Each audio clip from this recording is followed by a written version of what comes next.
Jeopardy game show host Alex Trebek taking a leave of absence while he recovers from a brain procedure called an evacuation of a subdural hematoma. The 77-year-old says he developed a dangerous neurological disease from a head injury after a fall in October. Here's Alex Trebek from a video from his home posted on Jeopardy's official website. I had a slight medical problem. Subdural hematoma, blood clots on the brain caused by a fall I endured about 2 months ago.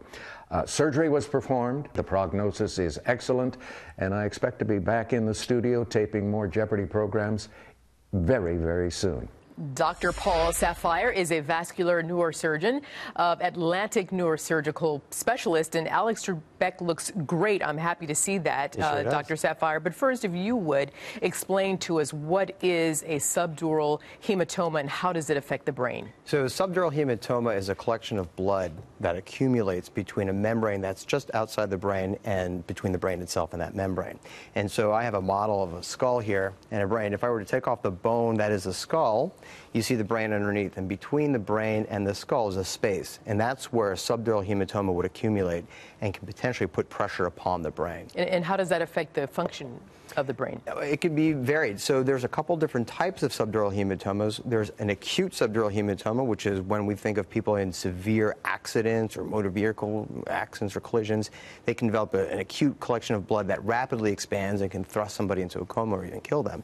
In a subacute or chronic subdural hematoma, which is what Mr. Trebek suffered from, usually there's an innocuous injury. They hit their head on something that you and I wouldn't even think about, a kitchen cabinet or a car jam of the doors you're getting in, and slowly over time this blood accumulates and slowly pushes pressure on the brain. Sometimes patients can have very large subdural hematomas and have very few symptoms. Sometimes they can have seizures, they can, like I said, have comas, they can have paralysis, all these different things. And so is the procedure to go in and drain the blood from that area that is collected? It is. When these subdural hematomas are large enough and symptomatic enough, really the only treatment is to remove that blood.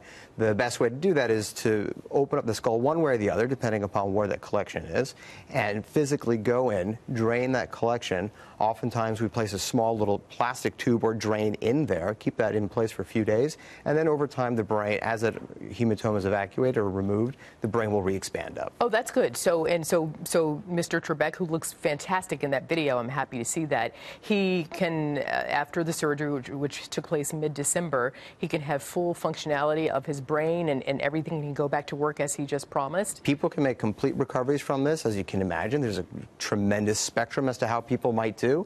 There is a chance of reaccumulation. There is certainly a chance of complications, so on and so forth. But usually patients can do quite well if it's caught early enough and treated successfully. Now, Mr. Trebek had the fall in October. He didn't have the surgery until 2 months later, which means that he didn't see severe enough symptoms to go ahead and for the doctors to go ahead and to perform surgery. What are the symptoms? How do you know, like, oh, I didn't just bump my head? Or what's the difference between this and a concussion? So many questions here. Right. A lot of great questions. And typically the story, a very classic story that I'll see when I see a patient that has this condition is they had a fall. They hit their head. October. And then over the course of the next few months, maybe their family members or their spouse or whoever noted that they're acting just a little bit different. Their headaches are continuing to get worse. Sometimes they have personality changes, severe, obvious symptoms such as seizures and coma. I mean, that's quite obvious. But the more subtle things is maybe just someone seems a little bit off. Their balance is off. They don't feel well. Again, the headaches are getting worse, so on and so forth. And that's because this hematoma slowly accumulates and slowly pushes pressure. We have some pictures. I'm not sure if they're on the screen, but there's a patient that I operated upon that had actually a pretty large subdural hematoma that accumulated over time. And as you can see, the right side of that screen, which is the left side of the patient, is a very large collection between the bright white, which is that skull, and the squiggly lines, which is the brain and the inside. And that is a big collection of blood there. So what was done for this particular patient is we performed surgery, placed a small little tube or drain. They can see that's bright white line that's in there now. That's actively draining out that collection. And then ultimately the next picture is the brain has fully re-expanded up and the patient's healed, and the patient did quite well. Very similar story to Mr. Trebek's. And Mr. Trebek says that the doctors gave him a great prognosis. He's going to be back to work. And does he have to be extra cautious now about maybe not you know, bumping his head, like you said, on opening a cabinet door or something like that? I mean, well, common sense. I think he needs to be a little bit careful for that sort of stuff, and he has some recovery to be done, that's for sure.